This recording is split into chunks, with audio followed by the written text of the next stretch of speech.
We also often get caught up in following somebody's suggestion, even though it may not be the best suggestion, or follow what we're calling groupthink. And when that occurs, we start seeing the scenario, as General Patton stated, if everyone is thinking alike, then somebody isn't thinking. And if we start going back into our corporate offices, we're starting to see that fox in the henhouse syndrome, where the decisions that are getting initiated and implemented and approved by the same people, they end up producing some pretty poor financial results.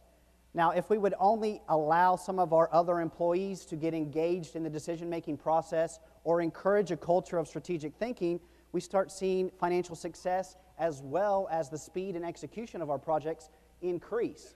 Now, unfortunately, even if we were to do this with some of our employees, we're finding that they don't rate themselves very highly in the skills necessary to do strategic thinking. So before we talk about ways to improve in that area, let's first get a good understanding of what strategic thinking is and what it is not. A lot of times people will say that strategic thinking is problem solving, but if we look a little bit deeper, we realize that problem solving is more of a reactive occurrence. We start getting into firefighting mode. How many of us have either heard or run around our offices saying, man, look at how many fires that I've had to put out? It's very time consuming and actually just gives us a very small impact. It doesn't look out onto the horizon or look around the corner. It really just tries to fix or stop the bleeding. Now, from a strategic thinking perspective, we see that it's more proactive in nature. It's the preventing of the fires. It's the old Smokey the Bear mantra. Everybody remember Smokey the Bear? Only you can prevent forest fires. So the goal of strategic thinking is to keep those fires from even happening. It requires us to be forward thinkers. We've got to look at the big picture. And it allows us to not only look around the corner, but we can actually move the corner. Now, strategic planning and strategic thinking, sometimes those are synonymous, sometimes they get confused. I think there are some subtle differences. I think they need to go hand in hand. From a strategic planning perspective, it's typically a once-a-year type of activity. Now, who gets invited to that party? It's generally the executives. They go off on a retreat or go do a week-long or a weekend somewhere and come back with the roadmap, and generally they tell the people what we're going to do or how to do it. The old shut up and color type of mentality.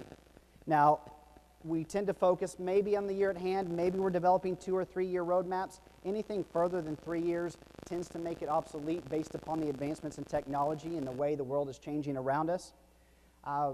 When we start doing the strategic planning, yeah, sure, we may have some discussions about innovation or thinking strategically, but generally it's tied very closely to the budget, and generally when we start looking at budget cuts, our innovation or the new things that we wanted to put into effect are among the first things to go. So I like to say one of the differences between strategic planning and strategic thinking, the strategic plan is the what we want to accomplish. We've got to be able to use strategic thinking to provide the how we're going to accomplish that. Strategic thinking is something that we need to start fostering into our organizations as a day-to-day type of mindset. It will produce and allow us to have longer-term results, and it's going to be able to not only provide some innovation for our company, but it's going to allow us to figure out better ways to be more productive within our organization. Now, the Center for Applied Research has come up with 2 definitions for strategic thinking, but I like to borrow tidbits from each to kind of come up with my own foundation of what strategic thinking is, and that is strategic thinking is the finding and developing of unique opportunities to create value by rigorously challenging conventional thinking. So that will be our basis as the definition for strategic thinking going forward. Now, if I ask the question, do we think strategic thinkers are born versus made, I think for the most part we would all say that while there may be some inherent traits that allow us to more easily become strategic thinkers, I think everybody can become better in this area. Otherwise, why am I up here to tell you this stuff? So let me give you some kind of examples on how we can improve in our strategic thinking abilities. Now, how many people out there have tried to learn a new language? Larry, you mentioned your granddaughter's bilingual in German. Okay. How did she learn German?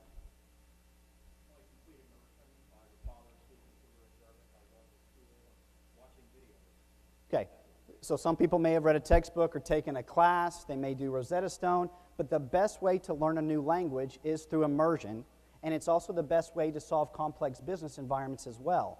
You see, From an immersion standpoint, our brains need to be faced with a challenge, to get kicked into overdrive, to start accessing those parts of our brain to do the strategic thinking. We also need significant soak time in order to build those powerful mental models.